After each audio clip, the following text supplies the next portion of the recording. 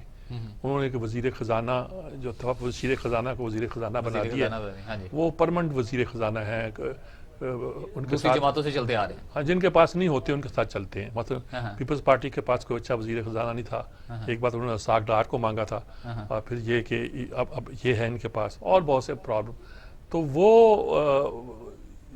ایسی صورت میں ظاہر ہے کہ آپ کیا اس پہ آپشن کوئی نہیں ہوتا، پھر انہیں کو یعنی کہ کرنا ہوتا ہے، ایڈجسٹ کرنا ہوتا ہے. ہاں کرنا ہوتا ہے. تو اس وقت صورتحال یہ ہے کہ وزیر داخلہ بھی انہوں نے بنا دیا ہے، وہ بھی اپنی جماعت کا نہیں ہے، وہ بھی گیٹ نمبر 4 سے آیا، کہتا ہے بار بار کہتا ہے میں گیٹ نمبر 4 کا ہوں. تو یہ ساری صورتحال جو ہے یہ ہمیں بڑی جوائن کیا جی. اچھا چلیں جی، ہم اگلی طرف بڑھتے ہیں. وزارتوں میں تبدیلی، آپ وزارتوں کی تبدیلی کی بات کر رہے ہیں، کیا دے اس سے پہلے میں آپ کو ایک سوال سے منوانا چاہتا ہوں جس میں عمران خان صاحب شیخ رشید کو کامیاب سیاستدان تو کہہ رہے ہیں، مگر وہ کہتے ہیں ایسا کامیاب سیاستدان میں نہیں بننے دے گا. پلے کیجئے گا جی. میں نے نہیں سنا یہ خواہشیں ہیں جو خواہشیں نہیں ہیں، یہ نیوز کا پھر ہم ایک سیٹ لے کے آدمی یہ سوچے کہ وہ پرائم منسٹر کا آگے کی سواریاں نہیں ہیں. شیخ صاحب آپ کامیاب سیاستدان ہیں نا؟ یہ دیکھیں میں ٹی وی پہ کہتا ہوں اللہ مجھے شیخ رشید جیسا کامیاب سیاستدان کبھی نہ کرے. اسے بہتر معمولی کپتان ہے، کھیل رہا ہوں ہمیشہ، میں چاہتا ہوں کہ میں کھیل رہا ہوں لیکن ان کی طرح کامیاب نہ ہوں میں. ایک آپ نے یہ کامیابی ہے کہ پہلے آپ نواز کے میری بات سنیں، نواز کی کرتے ہیں اور لوٹا ہو کے ادھر چلے جاتے ہیں. نون کی آج وہی وزیر داخلہ اصل میں دیکھیں جی بات یہ کہ یہ گنی جاتی نمبر 2 پوسٹ وزیر خارجہ کی اور وزیر داخلہ کی پرائم منسٹر کے بعد امپورٹنٹ پوسٹ کی جاتی ہے. اور ہر آدمی جو کہ سینئر ہوتا ہے اس کی خواہش ہوتی ہے کہ کوئی یہی پوسٹ ہی جائے، اچھا چاہے اسے کام آتا ہو نہ آتا ہو. شیخ رشید صاحب کا خیال ہے کہ وہ انجن تو چلا نہیں سکے، یہ کام وہ کر لیں گے. اچھا غالباً عمران خان نے بھی یہ دیکھا ہوگا کہ یہ گیٹ نمبر 4 سے اپنا تعلق ظاہر کرتے ہیں، تو کہیں گیٹ نمبر 4 کی ضرورت پڑی تو یہ کام آئیں گے. اچھا یہ بھی ہو سکتا ہے کہ کہا گیا ہو کہ اس کو بناؤ، مجھے نہیں لگتا کہ کوئی، لیکن ایک تو بات ان کی ہے، خواہش تو ہے، انہوں نے زور تو دیا ہوگا کہ مجھے بنوایا جائے، ادھر اس سے کلوایا بھی ہوگا. اچھا اب ان کے بننے کے بعد یہ تاثر کہ وہ ذرا سختی کریں گے، جیسے انہوں نے کہا انف از انف، کیا کر لیں گے؟ اس کا مطلب کہ پارٹی کو اور توڑیں گے. دوسری بات ہے وہ خود بھی بڑے کایاں آدمی ہیں، وہ اپنے تعلقات ساری طرف سے خراب نہیں کرنا چاہیں، اگرچہ انہوں نے ساری کشتیاں جلا دی ہیں.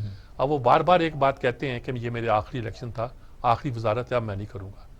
اچھا وہ اپنے آپ کو بہت سینئر سمجھتے ہیں کہ 15-16 وزارتیں وہ بتا چکے ہیں. اس کا مطلب ہے کہ اسپیشلائز وہ کہیں نہیں ہے. اور میں ان کو طالب علمی کے زمانے سے جانتا ہوں.